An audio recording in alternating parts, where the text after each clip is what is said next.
அன்பார்ந்த இணையதள நேயர்களை மீண்டும் www.qcrc.in என்ற இணையதளத்திற்காக நியூஸ் தமிழ் செய்தி அறிக்கையில் உங்களை சந்திப்பதில் பெருமகிழ்ச்சி அடைகிறோம். இன்று 17 மே 2009க்கான முக்கிய செய்திகளை தற்போது பார்க்கலாம். உலகமே எதிர்பார்த்துக் கொண்டிருந்த இந்திய பாராளுமன்ற தேர்தலுக்கான வாக்கு எண்ணும் பணி நேற்று காலை 8 மணிக்கு தொடங்கி அளவில் இந்தியா முழுவதும் உள்ள 1000க்கும் மேற்பட்ட வாக்குகள் எண்ணும் சாவடியில் ஓட்டுகள் பிரிக்கப்பட்டு எண்ணப்பட்டதாகவும் 11 மணி அளவில் அனைத்து தொகுதிகளிலும் வெற்றி வாய்ப்பு யாருக்கு இருக்கிறது என்று முடிவுகள் உடனுக்குடன் அறிவிக்கப்பட்டதால் செய்திகளை மக்கள் அறிந்து கொள்வதில் மிக ஆர்வமாக இருந்ததாகவும் இதில் பணியாற்றிய அரசு அதிகாரிகள் மற்றும் வாக்காளர்களின் பிரதிநிதிகள் முழு ஒத்துழைப்போடு மிக பாதுகாப்போடும் எந்த அசம்பாவித சம்பவம் இல்லாமல் வெற்றிகரமாக நடந்து முடிந்ததாக செய்திகள் வெளிவந்து கொண்டிருக்கிறது.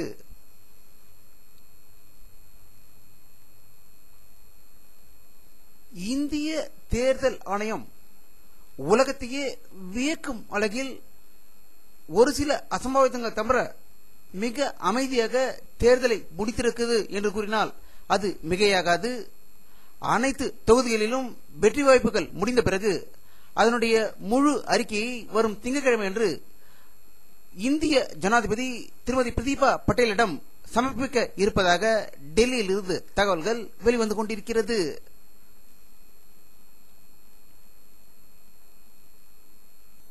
தமிழ் ஈழ நாட்டில் முல்லைத்தீவு மாவட்டத்தில் உள்ள முல்லைவாய்க்கால் பகுதியில் தற்போது கடுமையான போரை ராஜபக்சே ராணுவத்தினர் நடத்தி கொண்டு வருவதாகவும் மருத்துவ பராமரிப்பின்றி அங்கு 25,000 தமிழர்கள் உயிர் இழந்துவிட்டதாக தமிழ் ஈழ நாட்டின் சிறப்பு தளபதி திரு சூசை செய்தி வெளியிட்டுள்ளதாக தமிழ் ஈழ நாட்டிலிருந்து செய்திகள் வெளியாகிக் கொண்டிருக்கிறது.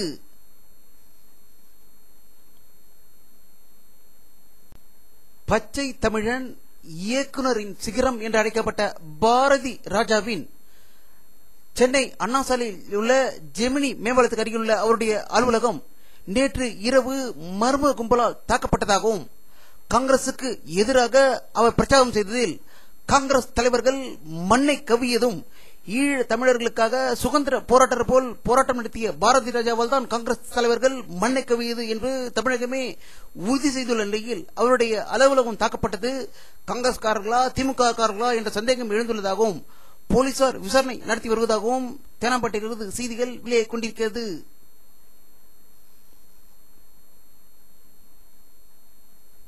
தேனி மாவட்டத்தில் அதிமுக தோல்வி அடைந்ததற்கு அக்கட்சியின் தொண்டர் ஒருவர் திடீரென்று தீக்குளித்ததால் அங்கு பெரும் பரபரப்பு ஏற்பட்டுள்ளதாகவும் அதேபோல் விருதுநகரில் தொகுதியில் திரு வைகோ தோல்வியடைந்ததற்கு அக்கட்சி தொண்டர் ஒருவர் பயங்கரமாக தீ விபத்து தீக்குளித்ததாகவும் அவர் உடனடியாக மதுரை தனியார் மருத்துவமனையில் சேர்க்கப்பட்டுள்ளதாகவும் அவரை திரு வைகோ அவர்கள் சென்று பார்த்துள்ளதாகவும் பரபரப்பான செய்திகள் மதுரையிலிருந்து வந்து கொண்டிருக்கிறது. காங்கிரஸ் கட்சியின் உயர்மட்ட தலைவர்களின் கூட்டம் டெல்லியில் நடைபெற்று வருவதாகவும் அடுத்து ஆட்சி அமைப்பதில் மந்திரிகள் சபை ஒதுக்குவதிலும் முக்கியத்துவம் அளிப்பது பற்றி விரிவான பேச்சு நடந்து வருவதாகவும் நாளை பிரதம மந்திரி திரு மன்மோகன் சிங் அவர்கள் பாரத ஜனாதிபதி திருமதி பிரதீபா பட்டேலை சந்திக்க இருப்பதாக தகவல்கள் வெளிவந்து கொண்டிருக்கிறது.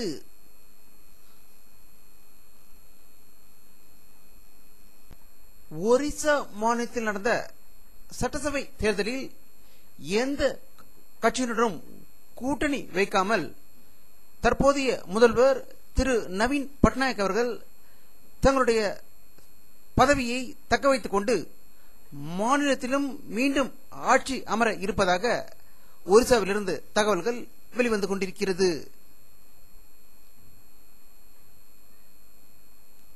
ஆந்திர பிரதேஷ் மாநிலத்தில் காங்கிரஸ் கட்சி அமோக வெற்றி பெற்றிருக்கிறது. சட்டசபை தேர்தலிலும் நாடாளுமன்ற தேர்தலிலும் இரண்டிலுமே ஆந்திர முதல்வர் திரு ராஜசேகர ரெட்டி அவர்கள் அறுதி பெரும்பான்மை பெற்று தனியாக சட்டசபை ஆட்சியில் அமைத்திருக்கிறார்.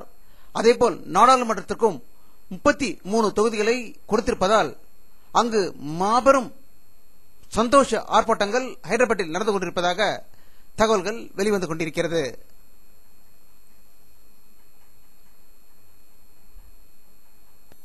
சிக்கிம் மாநிலத்தில் நடந்த சட்டசபை தேர்தலில் தற்போது ஆளுங்கட்சியான சிக்கிம் ஜனநாயக முன்னணி அமோக வெற்றி பெற்றிருக்கிறது என்றே கூறலாம். 32 சட்டசபை தொகுதிகளில் போட்டியிட்டு 32லும் வெற்றி பெற்றிருக்கிறது. காங்கிரஸ் கட்சி ஒரு இடத்திலும் பெறாமல் தோல்வி அடைந்துள்ளதாக சிக்கிமிலிருந்து தகவல்கள் வெளிவந்து கொண்டிருக்கிறது.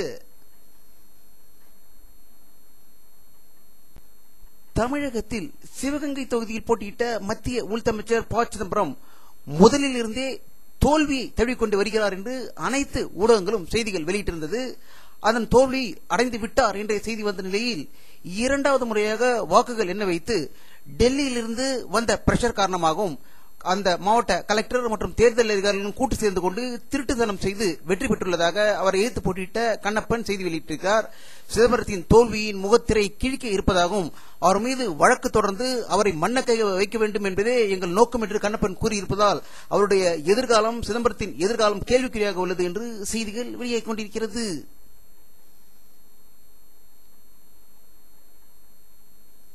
தேசிய கட்சியான பாரதிய ஜனதா கட்சி தமிழகத்தில் தன்னுடைய கட்சி அலுவலக வாசலில் இருந்து யார் வேண்டாலும் எங்களுடைய கட்சியில் கூட்டணி சேரலாம் என்று கூறி ஒரு கூட்டணி அமைத்து பல தொகுதிகளில் போட்டியிட்டது. ஆனால் அது போட்டியிட்ட அனைத்து தொகுதிகளிலுமே தோல்வி தழுவியது. அக்கட்சியின் தலைவர் இல கணேசன் அவர்களும் படுதோல்வி அடைந்திருப்பதாக செய்திகள் வெளியாகிக் கொண்டிருக்கிறது.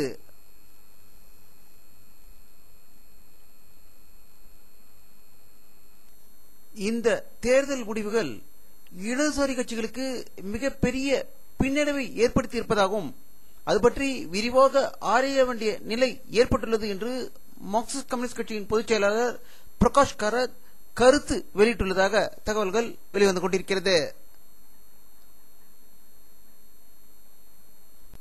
உத்தரப்பிரதேச முதல்வரும் பகுஜன் சமாஜ் கட்சி தலைவருமான திரு மாயாவதி அவர்கள் நாடாளுமன்ற தொகுதியில் 498 இடங்களில் போட்டியிட்டு 21 தொகுதிகளில் மட்டுமே வெற்றி பெற்றிருக்கிறார் என்பது அவருக்கு ஒரு அதிர்ச்சி வரும் செய்தியாகவே இருந்தது. 80 தொகுதியில் வெற்றி பெற்று விடுவோம் என்ற ஒரு நம்பிக்கையில் இருந்தவர்களுக்கு பலத்த அடிபட்டிருக்கிறது என்றால் அவர் உத்தரப்பிரதேசத்தில் சரியாக செயல்படாமல் அவர் தன் மீது நம்பிக்கை வைத்திருந்ததாகவே தெரிகிறது. தமிழகத்தில் போட்டியிட்ட அனைத்து தொகுதிகளிலும் 4000-5000 வாக்குகள் வைத்து படுதோல்வி அடைந்திருப்பது ஒரு குறிப்பிடத்தக்கது.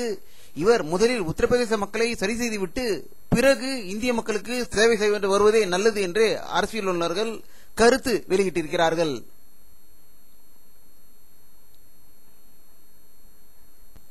சமாஜ்வாடி கட்சி பொதுச் செயலாளர் பதவியிலிருந்து ஆசம் கான் ராஜினாமா செய்துள்ளார். நடிகை ஜெயபிரதாவுக்கு சீட்டு கொடுப்பது தொடர்பாக சமாஜ்வாடி கட்சி பொதுச் செயலாளர் அமர்சிங்குடன் மோதலில் ஈடுபட்ட அக்கட்சியின் பொதுச் செயலாளர் ஆசம் கான் இன்று ராஜினாமா செய்துள்ளதாகவும் ஜெயபிரதா பற்றி அவதூறாக பேசியும் ஜெயபிரதா வெற்றி பெற்றுள்ளார் என்பது குறிப்பிடத்தக்கது. இந்திய கம்யூனிஸ்ட் கட்சியின் பொதுச் செயலாளர் டி ராஜா அவர்கள் மக்கள் தீர்ப்புக்கு மதிப்பளிப்பதாகவும் தோல்விக்கான காரணங்கள் குறித்து தாங்கள் ஆராய்ந்து வருவதாகவும் கூறியிருப்பதாக செய்திகள் வெளியாகியிருக்கிறது.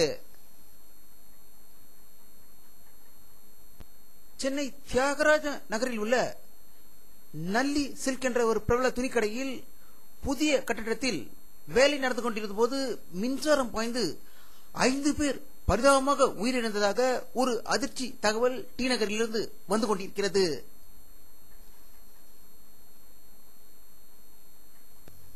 தமிழ் ஈழ நாட்டின் மீது இலங்கை ராஜபக்சே அரசு பல அப்பாவி தமிழ் மக்களை கொண்டு வருகின்ற நிலையில் அங்கு பாதுகாப்பு பணியில் ஈடுபட்டிருக்கும் சர்வதேச செஞ்சிலுவை சங்கம் தங்களுக்கு இலங்கை ராணுவத்தினால் பாதுகாப்பு இல்லாதிருப்பதால் எங்களால் பணி செய்ய இயலாது என்று கூறியிருப்பதாக தமிழ் ஈழ நாட்டிலிருந்து செய்திகள் வந்து கொண்டிருக்கிறது.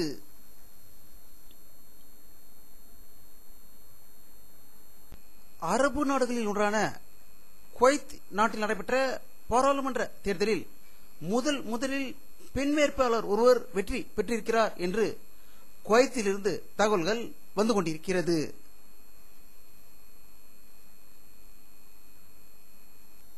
வானிலை அறிக்கை 17 மே 2009 பிற்பகல் 2:30 மணி எடுக்கப்பட்ட சேட்டலைட் புகைப்படத்தை தற்போது பார்த்துக் கொண்டிருக்கிறீர்கள். தமிழகத்தில் லேசான மேகமூட்டங்களே இருக்கின்றன. வெயில் ரொம்ப தாக்கம் இல்லாமல் மிதமாக இருந்ததாகவே தகவல்கள் வெளிவந்து கொண்டிருக்கிறது. வங்காள விரிகுடாவிலும் கேரளா கர்நாடகாவிலும் மேகமூட்டங்கள் இருப்பதை பார்க்கலாம்.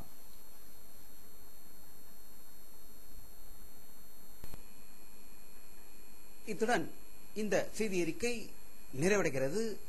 மீண்டும் நியூஸ் தமிழ் செய்தி அறிக்கையில் உங்களை சந்திக்கும் வரை உங்களிடமிருந்து விடைபெறுவது உங்கள் கே பாலாஜி. நன்றி.